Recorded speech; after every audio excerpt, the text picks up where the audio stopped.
Well, I've been a professional photographer for over 10 years, and this phone here, the Vivo X300 Pro, is certainly the best phone camera I've ever come across. Now, this video is not sponsored in any way, shape or form by Vivo, and I bought the phone with my own money, so I'm absolutely unbiased. Alright, so with that out of the way, let's get into it. And the star of the show is definitely the Telephoto Lens. It offers a 3.7x optical zoom, delivering a full frame equivalent of about 85mm. The whole camera was designed and produced together with Zeiss, which is a household name in the world of photography and optics and really stands for quality. Now, the sensor behind this lens is stunning. First, it offers a 200 megapixel resolution, which is wild, and second, it is massive. Coming in at 1/1.4 inches, I think it's currently one of the biggest telephoto sensors in any modern smartphone. I only know of the Huawei Pura 80 Ultra that has an even bigger sensor, but everything else more or less is dwarfed by this sensor. So without further ado, let's look at some images, and throughout this video I will compare everything with my iPhone 17 Pro so that you have some reference. And here we start with a rather challenging one, as it was already getting dark and rainy weather made it even more gloomy, and both phones use the optical zoom here at 3.7 and 4x respectively. And to make it fair, resolution wise, the Vivo is at 50 megapixel to match the iPhone's 48. And right off the bat we see that the Vivo resolves a lot more detail. I mean, what's going on with the iPhone down here? It's all mushy, it's a complete mess.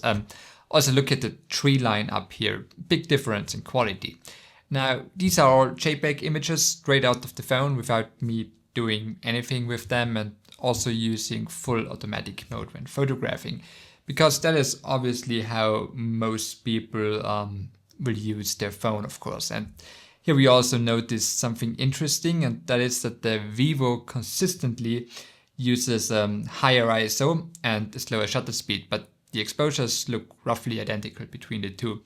So that means that the computational stuff that's going on behind the optics is also quite different and perhaps better with the Vivo. So not only a hardware advantage here, but maybe also a slight software advantage. So with this photo here in bright and sunny daylight, it is more difficult to declare a winner. Now, the Vivo pops more in terms of colors and contrast. It looks more dramatic and saturated and all, but I think it's slightly overdone here, and the iPhone looks more naturally pleasing in my opinion at least. And for reference, there are lots of different image styles and filters to choose from, which I'll talk about later, but for these images I always use the Zeiss profile, which appears to be the standard one, which is most neutral. And while I think that the Vivo still resolves more detail, it is not that easy to say, as the Vivo unfortunately is a bit excessive with sharpening in my opinion. And that continues when we look at an image at their maximum telephoto range, where both phones essentially crop into the image, and we are at 10x for the Vivo and 8x for the iPhone.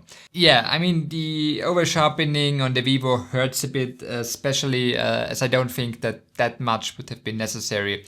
As when looking at the trees here, it clearly has more detail than the iPhone, also when there would have been no, or at least less sharpening. But yeah, it's still a very good performance.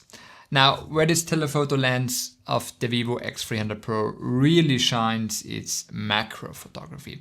You see, when you compare it with the iPhone, we have two completely different strategies. The iPhone, like many other phones, primarily uses the ultra-wide lens for macro photography. This allows you to get really close to your subject, like you're almost touching it here.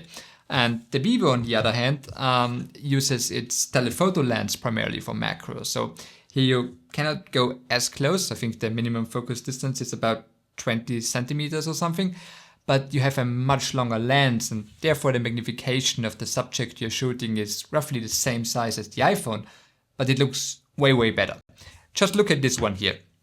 With the iPhone I can get extremely close and it looks good and all, but I'm so close we see the reflections of the iPhone, and there's lots of distortion. Whereas with the Vivo, I photographed it from much further away, and the image is a lot cleaner and not distorted, and in my opinion looks way better. Also, if you would photograph more traditional macro subjects that are a little bit more challenging, like for example a bee that's sitting on a flower or something, you just wouldn't be able to do something with the iPhone, as if you'd go that close, the bee would fly away. So the macro mode of the Vivo is much more usable in this regard and comes a lot closer to a real professional macro lens you'd use on a professional camera. Now, the Vivo also has this incredible feature called Super Macro, where it simulates a professional macro lens and essentially blurs out the background, similar to portrait mode really. And you control that via traditional f-stops between f2.8 and f16, and depending on that you get a different amount of depth of field. And also in the EXIF data I only see that chosen f-stop number for whatever reason, but as far as I know this is all computational anyway, but the results are absolutely phenomenal. Here with a simulated depth of field of f16 and here with f2.8. I'm probably 20 centimeters away from the stone, which is quite a small one, as you can see here. Now I also tried that for my watch, and this is just, I mean, wow, this is indistinguishable really from a professional camera. And look how the iPhone 17 Pro looks when I try to have the same field of view. That's insanity. Also on the Vivo, look how nice the transition between focus and out of focus looks. I mean, the iPhone does offer portrait mode for objects too, but again, you have to be much further away, and the best I could achieve was this, which is a nice photo, but doesn't come close to the Vivo. Alright, now let's switch over to portrait mode, where the phones again simulate the blurry background of a camera with a much bigger sensor. As my girlfriend was sick, unfortunately, I asked my mom to be a model here, and she did great. And let's start with a close portrait using the telephoto lens on both phones. And here I have to say that I like the iPhone a lot more, as the colors look much better and have a more natural vibe to it. And also when we look at the skin, I think that the Vivo does add a bit of weirdness here. I can't pinpoint it, but just like a little bit too softened. And also I think it's a bit dark compared to the iPhone. Now, in terms of the blurry background performance, they both do an equally good job when creating a somewhat believable focus transition, and there's nothing too weird going on. And when stepping back and creating a whole body portrait, also with the telephoto lens, again, I think that they are both equally good as well. Colors are a matter of taste really. I prefer the iPhone a bit here, but yeah. In terms of cutout, the Vivo performs better as the iPhone. The iPhone has a harder time figuring out what's background and what's not, as we see down here with the gravel. And I also tried out portrait mode using the normal wide-angle lens, and yeah, they are very similar. The Vivo is a bit more saturated again, but nothing too crazy. Speaking of wide-angle lens, now look at the main wide-angle lens of the Vivo X300 Pro. And here we are working with a 1/1.2 inch sensor with 50 megapixel resolution, and the lens has a big aperture of f1.6, so that's quite similar to the iPhone 17 Pro, certainly among the best phones out there. Now let's have a look at these two images. Can you guess which one is the iPhone and which one is the Vivo? Well, as we have seen before, the Vivo is a bit more saturated and everything pops a bit more, also in terms of contrast, whereas the iPhone is far more neutral. I mean, this is a matter of taste really, but I can see how a lot of people might prefer the Vivo, especially when looked at the phone screen. Now, in regards to detail, again, it is not so easy, as the Vivo applies much more sharpening here, but still, I think that it's ahead of the iPhone in terms of detail resolving here. Of course, these are all JPEGs, as this is obviously how 99% of people will use their phones. But I also did a RAW version here, and while now naturally the Vivo is also more restrained with saturation and colors, we can still see its color bias towards magenta tones compared to the iPhone's more green bias. Now, as a disclaimer, I have to say that I use the iPhone's Pro RAW here, which is not really traditional RAW because it still does a whole lot of computational stuff and noise reduction, but I will talk more about that later. Anyway, the RAW of the Vivo is a real traditional RAW image, and when we look up close, we see that there is obviously less noise on the iPhone, but in terms of detail, I would say that they are on par, or maybe the Vivo is slightly better. At least the Vivo looks more like a proper camera because there's no noise reduction here. Now, I also applied sharpening in Lightroom and tried to get as much detail out of both of them. And here the Vivo clearly wins again, in my opinion, when we look at the mountains here especially and the trees. Mind that this is really cropped in and deep into pixel peeping territory. All in all, I would say that the main wide angle camera of the Vivo is great, but you know, the difference between, for example, the iPhone 17 Pro is not as pronounced as it was with the Telephoto Lens. Now, continuing that trend, and definitely the least impressive, is the ultra wide on the Vivo X300 Pro. We have a 1/2.76 inch sensor, which is smaller than in many other flagship smartphones, albeit with an aperture of f2, which is quite large, and still a lot of resolution with 50 megapixels. Vivo again saturates the image a bit too much, in my opinion, and here I clearly prefer the colors of the iPhone. But in terms of general image quality, I would say with this JPEG here, it's a wash, and I like certain aspects more with the Vivo, and with others it is the iPhone. Interestingly, now with the ultra wide, the iPhone is much more aggressive with sharpening, whereas the Vivo applies more noise reduction, and I think it introduces more artifacts that way, as we see up here in this area. But on the other side of the image, up here in the mountain range again, the level of detail is a lot better with the Vivo X300 Pro. So I would say it's a tie. And ultra-wide lenses are often a bit of an afterthought in smartphones anyway. So I would say that this is still a very good performance of the Vivo and certainly among the best smartphones out there. Okay, before we talk about night photography, I just want to address that. I'm a small YouTube channel, so I did not get this phone as a free review unit and rather had to buy it myself and will now sell it with a loss, of course. So videos like this cost me money rather than make me money. So, and besides that, they're obviously a lot of work. So if you are interested in getting the Vivo X300 Pro or anything else I've been talking about, I have links in the description below. Which are affiliate links, and I may earn a small commission with every purchase you make through them. And this supports the channel and helps me to continue make videos like this one here. Alright, now let's talk about low light, about night photography. And I first did a handheld shot like probably most people would do. And here compared to the iPhone 17 Pro, it has much more blue tones, which I like, and I also think it's much closer to how the scene looked in real life. However, as seen in my Samsung S25 Fan Edition camera review, link is up here, the iPhone is a bit more confident with longer shutter speeds handheld, and therefore when zooming in there's a bit more detail in the iPhone and a bit too much noise reduction in the Vivo due to its higher ISO. But things quickly change once we have both phones on a tripod trying to max out their dedicated night modes.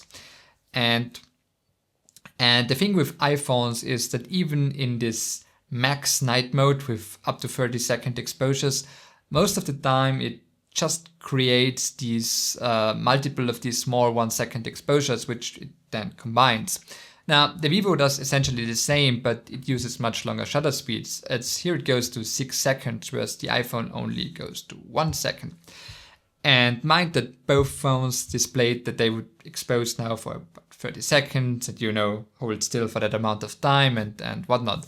But the result, in my opinion, speaks for itself, and the image on the Vivo looks much nicer and cleaner with a lot more shadow detail. When testing the ultra-wide, this trend continues, but I think that the gap is much smaller here and there's not a lot in it between the Vivo and the iPhone. But I still think that the Vivo performs slightly better. For telephoto, I think they are about equal, but actually I have a slight preference for the iPhone here, as it is not as over-sharpened, and the colors also look a bit better here in my opinion. But this is very subjective, of course, and I can see people prefer either one really. So all in all, you could say that when looking at the dedicated night mode, the Vivo is as good or a bit better than the latest and greatest iPhone. However, when you really want to step up your photography game, it has one more feature up its sleeve, and that's the ability to capture real raw images with long exposure times. That is something the iPhone, for whatever reason, cannot do. You see, with the iPhone you can use Night Mode Max and Apple Pro RAW and trust the iPhone's computational abilities to create something nice, but you cannot choose the shutter speed or ISO.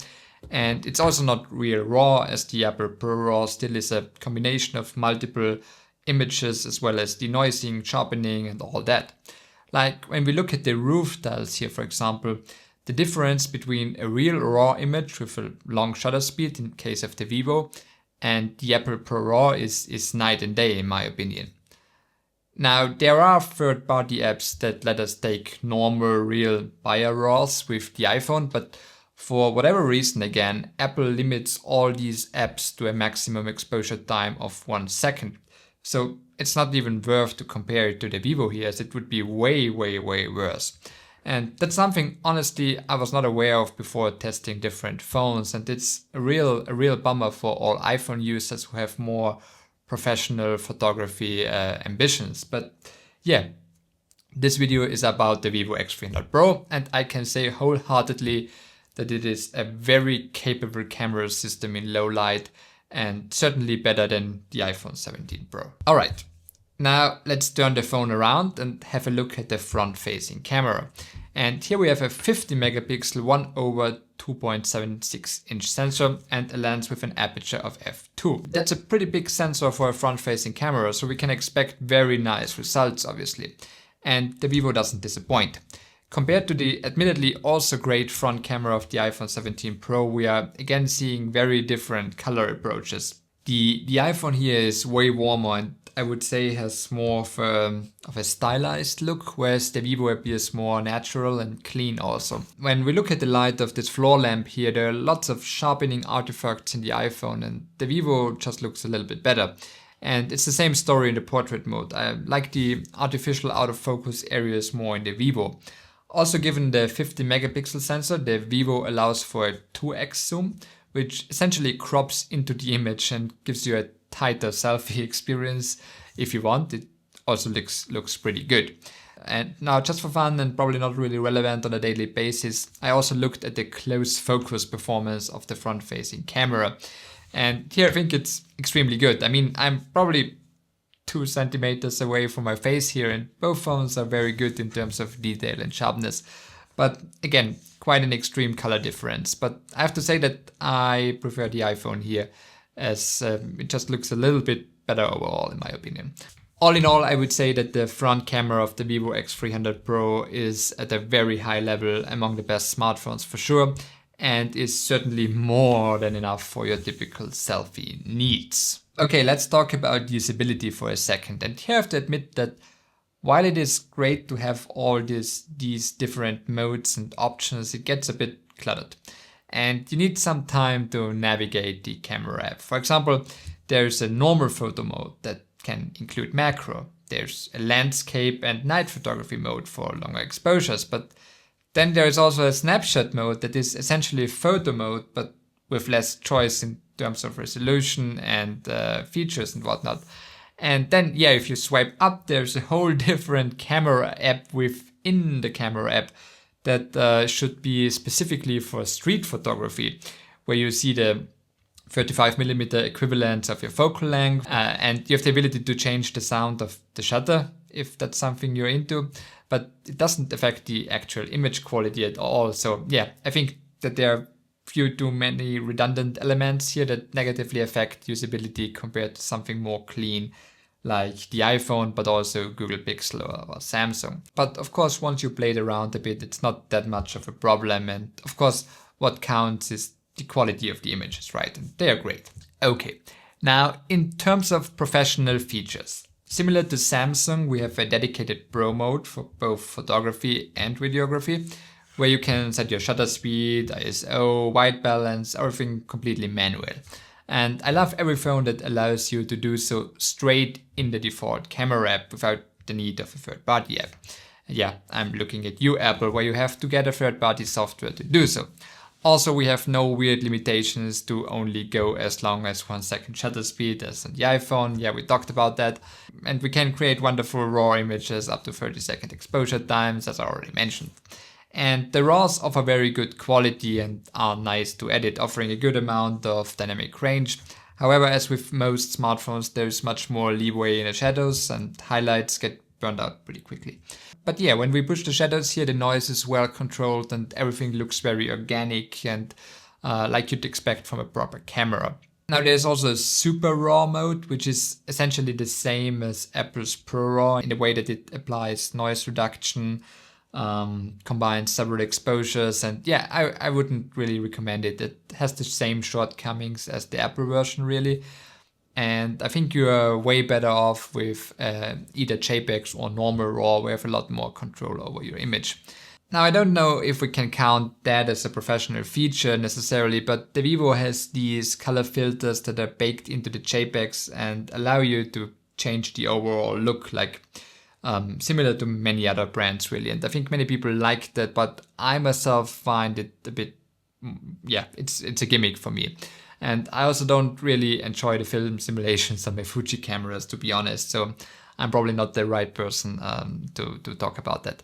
But yeah, if you're into that, it's certainly nice to have. And then again, we of course also have this 2.3x teleconverter seemingly designed and produced by Zeiss that further improves the already excellent telephoto performance of the Vivo X300 Pro, as it essentially turns the optical telephoto lens, which has an equivalent focal length of 85mm, into a 200mm lens without losing any quality. And paired with the high resolution sensor we already have, you can go really far here, like creating awesome images of the moon and the like. Now, as you see, I don't have the telephoto converter and therefore couldn't test it, but quality wise, I'm sure it's great. What I'm not so sure about is the target audience for something like this, because in my opinion, what makes smartphone photography so great is that, you know, we all have our smartphones on us pretty much every day. And so basically we can just grab it, and if it takes amazing photographs, that is wonderful. But when we have to mount an additional lens that's quite big as well, and that ease and portability gets a bit lost, and you know, at that point a dedicated small real camera might be a better idea actually. But maybe that's just me, and I don't know if this makes sense to you. All right, now let's talk about video. And continuing with the Pro features, let's start with the Vivo's ability to shoot log video with 10-bit colors. That means that you have more flexibility in color grading, but most importantly, in my opinion, in log we have way less sharpening and denoising that's baked into the footage, and therefore the results look much more pleasing and camera-like. Apple, I think, were the first to introduce it with their Apple Log, and today they are firmly established as the top dog when it comes to smartphone video. But I have to say, looking at them side by side, both converted to Rec. 709 with their respective conversion LUTs, I actually like the Vivo more. It seems to have finer detail, more noise, yeah, but more detail. The colors, on the other hand, I think look a bit better on the iPhone, but this is honestly a very good result for the Vivo here. Now, I didn't compare it to Apple's ProRes and ProRes RAW, which I think are a tiny bit better, but not by a lot really. So I could totally see myself using the log footage of the Vivo for a talking head scenario like this one. Now the 8K on the other hand is not available to shoot in log, so you have to deal with the baked in look, but honestly it's not too bad either. And it actually looks surprisingly good, especially next to the iPhone's normal 4K. But the 4K with log still looks better in my opinion. Now I also tested the standard 4K with complete default settings without anything professional, and decided to make also a small indoor microphone test. This is now 4K 30 on both the Vivo X300 Pro as well as the iPhone 17 Pro. And also this could be some kind of microphone test. How does it sound? How does it look?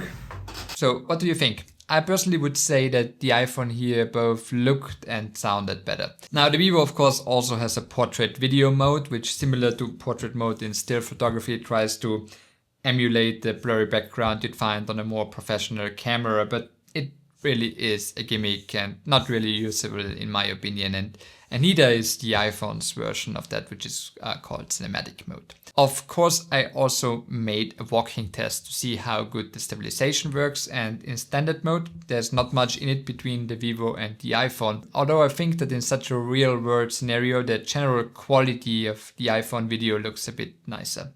Now, when we turn on ultra stabilization on the Vivo and the respective action mode on the iPhone, both phones crop into the image to further stabilize it. But again, I think that the iPhone looks better and the Vivo footage suffers more from the more aggressive digital stabilization. But keep in mind that I would use neither mode for simply walking, as the normal stabilization gives you a better result really. Of course, I didn't test it with any proper action, and here the results might be different. When looking at the front-facing camera and doing a more of a vlogging type of test, the Vivo actually is way worse than the iPhone in terms of stabilization, in terms of video quality in general, and also there's a huge difference in mic quality. Have a listen. Okay, this is a front camera / microphone / stabilization test of the Vivo X300 Pro. Okay, this is a front camera / stabilization test of the iPhone 17 Pro. How does it look? So yeah, I wouldn't recommend the Vivo for that kind of video work. Now, in regards to slow motion, we threw a few stones into the water, so that is not a very scientific test, but I would say that the Vivo has excellent 4K 120 quality, absolutely on par with the iPhone 17 Pro. But as with every phone, the built-in slow motion feature with 240 frames per second in 1080p is a mere gimmick and looks really horrible. All in all, I would say that the Vivo X300 Pro is a decent video performer and certainly among the better or maybe even best smartphones in that regard. But I think it doesn't shine as much as it does with still photography, you know? And that brings me to my overall conclusion.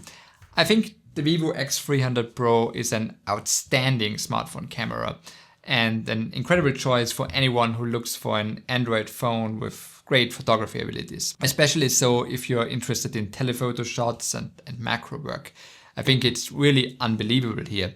And look, I've been an Apple user for my entire adult life and, you know, very deep into the ecosystem, into the walled garden, if you want. So I will keep my iPhone, as I obviously use my phone for more than just a camera. But if I were using Android, I would get the Vivo in a heartbeat. It really is that good. Now, if you want to check out this phone, again, there are links in the description below, as well as to the iPhone 17 Pro and everything else I use to make videos like this one here. And again, as I said, these are affiliate links, so I may earn a small commission with each purchase made through those links, which, as I said, helps me make videos like this one in the future. Other than that, of course, if you found this video helpful, please give it a like, consider subscribing for more content, and yeah, that's it. That was a long video indeed. All right, thank you very much, and see you in the next one. Cheers, bye-bye.